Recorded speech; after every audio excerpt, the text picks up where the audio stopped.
Good morning class. हमारा topic चल रहा था सोर्स ऑफ फाइनेंस। आज लास्ट है, अपने सारा देख लिया, मोस्ट सारे कर लिए हैं अपन ने। तो इसके अंदर देखते हैं सोर्स ऑफ फाइनेंस के अंदर टॉपिक का नाम था इंटरनेशनल फाइनेंसिंग। इंटरनेशनल फाइनेंसिंग के अंदर ABC तीन अपन ने पॉइंट कर लिए थे। तीनों पॉइंट को एक बार अगर मैं रिवाइज कराता हूँ तो हमने तीन को जो पॉइंट किए थे वो ये थे।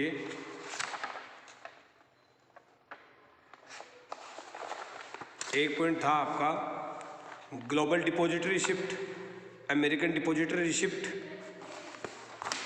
और तीसरा था Indian depository receipt. I think मैंने इंडियन डिपॉजिटरी रिसिप्ट नहीं बताई है, तो पहले पर Indian depository receipt third point है, वो पुराना वाला वो रह गया था, उसको देख लेते हैं। IDR क्या है? An Indian depository receipt is a financial instrument denominated in Indian rupees, जो कि इंडियन रुपीज़ में होता है, in the form of a depository receipt, जो भी एक डिपॉजिटरी रिसिप्ट के रूप में होती है। It is created by a Indian depository enable the foreign company, foreign company में चलाने के लिए इंडिया के द्वारा बनाई हुई है, to raise fund from the Indian security market. Indian security market के अंदर कोई भी आदमी बाहर का या अंदर का यहाँ का क्या ले सकता है, फंड राइज कर सकता है। The IDR is a specific Indian version of the similar global depository. ये GDR था ना, उसका ये तो थी फॉरेन करेंसी में, और IDR है वो है इंडियन करेंसी में। इसको कोई भी बंदा खरीद सकता है, बेच सकता है इंटरनेशनल मार्केट के अंदर। ये इसके अंदर बताया हुआ था IDR के अंदर। अब चौथा जो पॉइंट है, बुद्धि पॉइंट है, वो क्या था? अपन बात कर रहे हैं पैसों की व्यवस्था करने के लिए। तो चौथा पॉइंट है foreign currency convertible bond, FCCB, जो कि फॉरेन करेंसी के अंदर दिए होते हैं, जो कन्वर्टेबल होते हैं, किसी चीज़ में इक्विटी शेयरों में वगैरह में कन्वर्ट किया जा सकते हैं।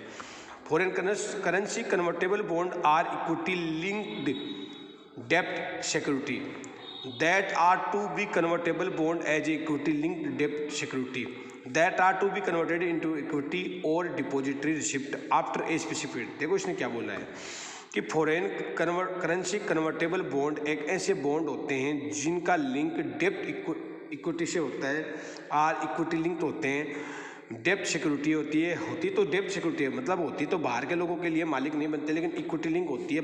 That are to be converted, जिनको कन्वर्ट किया जा सकता है इनटू इक्विटी में, और डिपॉजिटरी रिसिप्ट में भी उनको चेंज किया सकता है। आफ्टर स्पेसिफिक एक टाइम पीरियड दिया हुआ होता है, 2 साल, 4 साल, 5 साल, 6 साल, 10 साल, उसके बाद में हम क्या कर सकते हैं, उनको कन्वर्ट कर सकते हैं किसके अंदर, इक्विटी के अंदर। इक्विटी के अंदर हम इसको आराम से कन्वर्ट कर सकते हैं। जैसे आज अपन ने खरीद लिए, सपोज करो हमने $10,000 की अपने फॉरेन करेंसी के अंदर बॉन्ड खरीदे हैं, तो हमने एक बार तो उनको क्या है कि बाहर के एक बार तो हमारे लिए वो क्या है, उधार ही है, लेकिन उसके बाद हम उनको ऑप्शन देते हैं कि आफ्टर 10 ईयर आपको कंपनी के मालिक बना दिया जाएगा। 10 इस प्रकार a holder of FCCB has the option, देखो अब समझना, 10 ए होल्डर ऑफ FCCB, इसका मतलब जिस व्यक्ति के पास FCCB है, हैज़ द ऑप्शन, उसके पास ऑप्शन मिलेगा, उसको क्या मिलेगा, option of either converting them into equity share.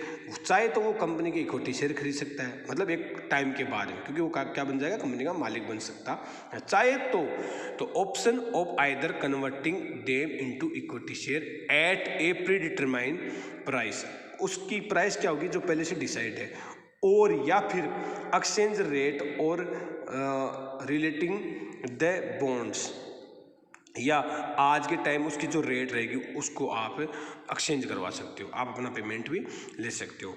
The FCCB are issued in a foreign currency.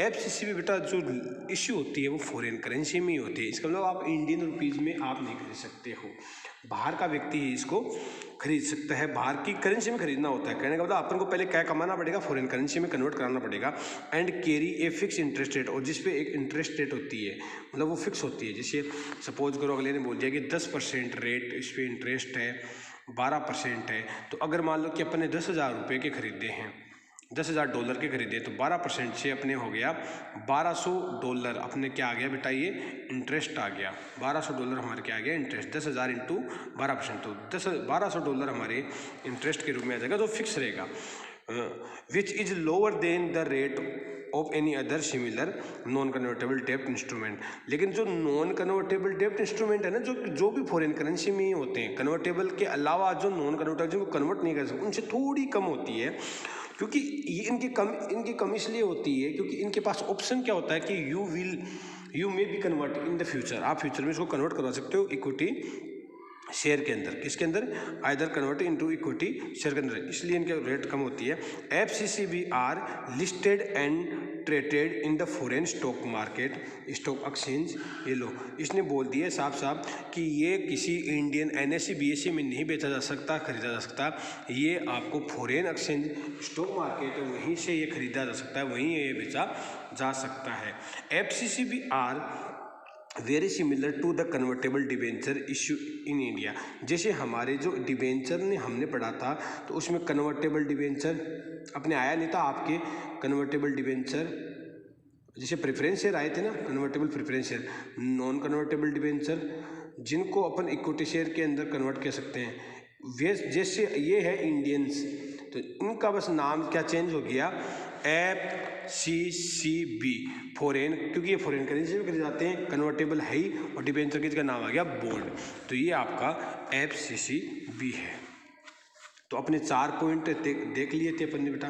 ये 4 पॉइंट कौन कौन से थे एक बार मैं दोबारा बता देता हूँ किसके पॉइंट थे ये पॉइंट थे अपने इंटरनेशनल कैपिटल मार्केट, मतलब FOREIGN फॉरेन स्टॉक मार्केट भी बोल सकते हैं इसको। फॉरेन स्टॉक मार्केट के अंदर कौन कौन, एक तो GDR, एक ADR, फिर एक IDR जो इंडियन करेंसी में होता है, और फिर अपन ने पढ़ा इसके बाद में आज FCCB। ये 4 चीज़ें अपन ने आपके सिलेबस में दी हुई है जो कि इंटरनेशनल स्टॉक मार्केट से अपन खरीद से सकते हैं, बेच सकते हैं। फिर उसके बाद पॉइंट आता है, टॉपिक आता है victor factors affecting the choice of the source of fund. ये जो आप इनमें से कौन सा खरीदोगे, जितने भी अपने सोर्स पड़े हैं उनमें उन कौन कौन से फैक्टर है वो डिसाइड करते हैं लेने के लिए। तो there are given the various types of the factors which are affecting the investments process. हम इन्वेस्टमेंट करने से पहले क्या सोचते हैं, तो आपको भी पता है अपन सब्जी लाने से पहले भी सोचते हैं कि यार महंगी कौन सी सस्ती कौन सी। ये तो है नहीं कि अपन 200 रुपये किलो भिंडी आ रही है तो भिंडी खरीद के ले आएंगे, प्याज 300 रुपये किलो आ रही है तो अपन खरीद के ले आएंगे। हम खरीदने से पहले हमारी पॉकेट का बजट देखते हैं, तो इसमें क्या चीज़ देखी जाती है। तो सबसे पहले का पॉइंट आता है बेटा बहुत ही शानदार है कि कॉस्ट हमें देखना है। जैसे अल्टरनेट अपने पास A B C और D, ये अल्टरनेट लोन लेना, डिबेंचर इशू करना, इक्विटी शेयर लेना, प्रेफरेंस शेयर, सबसे ही अपन को पैसा बाहर से आ रहा है। लेकिन रेट, जैसे ये इक्विटी शेयर है तो ये तो कंपनी के ओनर है, ठीक है, यहाँ पे रेट 12% है, लेकिन ये कन्वर्टेबल है, यहाँ पे 15% है, ये कन्वर्टेबल नहीं है, और ये डिबेंचर है, ये 14.5% के है, और ये लेकिन लॉन्ग टर्म के लिए लेने पड़ते हैं, मतलब कुछ ना कुछ कंडीशन रहती है। तो इन चारों का अपन अब CA फाइनल का जब पढ़ोगे ना, CA फाइनल की बुक्स, तो उसके अंदर आपको ये समझाया जाएगा कि इनमें से कैसे निकालते हैं। तो ये चीज़ें आपके काम की नहीं है, आपको इतना ही देखना है कि फैक्टर जो फैक्टर है वो उसका नाम है कॉस्ट, कि हमें सबसे पहले देखना है कि कॉस्ट सबसे हमारे फर्म के हिसाब से सस्ता कौन सा। There was 2 type of the cost of the procurement of the fund को लेना and the cost of utilising the fund. पहला तो है हमें फंड की व्यवस्था करने के लिए खर्चा, और उस फंड को यूटिलाइज करेंगे तो उसका खर्चा 2 प्रकार के हैं। Both these cost should be taken into account while deciding about the source of fund that will be use by an organisation, जो कि हमारे ऑर्गेनाइजेशन के द्वारा यूज की जाएगी, that will be use by. तो हमें इन कॉस्ट देखते हैं। प्रोक्योरमेंट ऑफ फंड का मतलब फंड की व्यवस्था करने से रिलेटेड हमारी जो कॉस्ट लग गई वो, और अदर कॉस्ट हमारी क्या आएगी। आगे चलते हैं, दूसरा फैक्टर क्या है बेटा। एक फैक्टर है financial strength and stability of the operation. भाई हमारे पास हमारी फाइनेंस की कैपेसिटी क्या है, और हमारे पास ऑपरेशन की स्टेबिलिटी, हमारा ये काम लंबा कितना चलेगा, क्या स्टेबिलिटी है, ये भी हमें देख के चलना पड़ता है। तो उसमें क्या लिखा हुआ है, the financial strength of A business is also a की determination in the choice of the source of fund of business should be in the sound financial position so as to be able to repay the principal amount and interest on the borrowed amount. ये कह रहा है कि हमारी sound का मतलब होता है अच्छी, अगर हमारी कंडीशन बहुत अच्छी है तो हम उनका पेमेंट भी तो करना है, तो रीपेम ऑफ द प्रिंसिपल अमाउंट। जैसे सपोज करो अपने 10,000 रुपये उधार लिए हैं, तो 10,000 प्लस उनका ब्याज हो गया 1200, तो टोटल ये इंटरेस्ट और ये इनका ब्याज हमें वापस कैपेसिटी हमारी होनी चाहिए। ये फैक्टर हमारी कैपेसिटी, तो स्टेबिलिटी ऑपरेशन और स्ट्रेंथ हमें ये भी देखना चाहिए। तीसरा देखा जाता है form of organisation and legal status. हमारे ऑर्गेनाइजेशन का फॉर्म का मतलब रूप, कानून के द्वारा बनाए हुए बहुत सारे रूप होता है, और लीगल का मतलब हमारे पास क्या फॉर्मेलिटीज़ है। तो द फॉर्म ऑफ बिजनेस, जैसे किस टाइप का बिजनेस है आपका, सीजनली ऑर्गेनाइजेशन है, मैन्युफैक्चरिंग का है, कितना मार्जिन देता है। तो the form of business organisation and the structure influence the choice of the source of raising money. हम किस प्रकार का लोन लेंगे, ये किसको इन्फ्लुएंस करते हैं, इन्फ्लुएंस का मतलब प्रभावित, हमारा स्टेटस और हमारा फॉर्म, हमारी वैल्यू क्या है। ए पार्टनरशिप फर्म है तो लोन कम मिलेगा। कंपनी है for example can not rise money by issued by the joint stock company. अगर कोई पार्टनरशिप कंपनी है तो जॉइंट स्टॉक है, तो अभी अपन को भी पता है कि पार्टनरशिप फर्म कभी भी शेयर इशू नहीं कर सकती। तो आपका जैसे सोलो प्रोप्राइटर है, पार्टनरशिप है, कंपनी है, क्या है, आप किस टाइप का फर्म है, तो ये सारी चीज़ें अपन को देख के चलना पड़ता है। आगे चलते हैं बेटा, purpose and the time period. आप किस पर्पज के लिए लोन ले रहे हो और कितने टाइम के लिए ले रहे हो, ये भी फैक्टर है। तो जिसमें time, business should be plan according to the time period for the which fund are required. आप कितने लेंगे, जैसे आप शॉर्ट टर्म के लिए ले रहे हो, मीडियम टर्म के लिए ले रहे हो, प्लस लॉन्ग टर्म के लिए ले रहे हो, कौन सा आपके पास ऑप्शन है, किस टाइप का आपको लोन लेना है, ये भी फैक्टर है। ए short term need for the example can be made through the borrowing fund eight A low rate of interest through the trade credit commercial paper. ये अपने पढ़े थे अपने ट्रेड क्रेडिट, मतलब अगर शॉर्ट टर्म के लिए लोन लेना है तो आप ट्रेड क्रेडिट कॉमर्शियल पेपर वगैरह आप बहुत ही कम ब्याज में आपको मिल जाएंगे मार्केट में। इनसे आप क्या कर सकते हैं, we can arrange the money to satisfy or to the complete the need of organization. For long term business plan should not be financial by a bank overdraft। ये बैंक ओवरड्राफ्ट से नहीं चलेगा, which will be required to be repaid in the short term। Bank overdraft है, trade credit है, commercial paper है, ये चीज़ें बेटा शॉर्ट टर्म के लिए होते हैं। लॉन्ग टर्म के लिए आपको इंडस्ट्री से जो इंस्टीट्यूट मैंने बताई थी आपको, IFCI, ICICI, IDBI, ICFI, industrial credit and investment limited वगैरह बहुत सारी बताई थी, उनसे आपको लॉन्ग टर्म लोन लेना पड़ेगा। तो अपन को ये हमें फैक्टर देखना है, तो हमारा फैक्टर क्या हो गया, पर्पज हमारा क्या है, वो टाइम पार्ट क्या रहेगा।